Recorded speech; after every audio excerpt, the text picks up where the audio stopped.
তুমি কি জানো, গুনাহ কখনো হঠাৎ শুরু হয় না। সবকিছু শুরু হয় ছোট্ট একটা দৃষ্টি থেকে। চোখ যখন ভুল জায়গায় থামে, মন তখন আস্তে আস্তে বলে, একবার দেখলে কি হয়। তারপর জন্ম হয় আগ্রহ, আগ্রহ থেকে ইচ্ছা, আর ইচ্ছা থেকে জিনিসটা কাজে পরিণত হয়। এভাবে মানুষ ধীরে ধীরে পিছলে যায় গুনাহের অন্ধকারে। তাই বলা হয়, চোখ হলো গুনাহের প্রথম দরজা।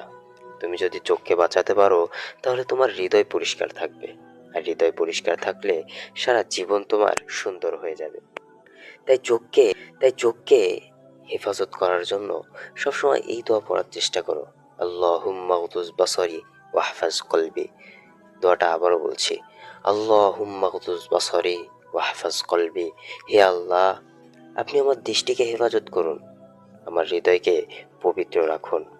ভিডিওটি বেশি বেশি শেয়ার করো তোমার বন্ধুদের কাছে, যাতে করে তারাও তাদের দৃষ্টিকে হেফাজত করে এবং সকল গুনাহ থেকে বাঁচতে পারে। ভিডিওটি ভালো লাগলে অবশ্যই লাইক কমেন্ট করতে ভুলবেন না। আসসালামু আলাইকুম।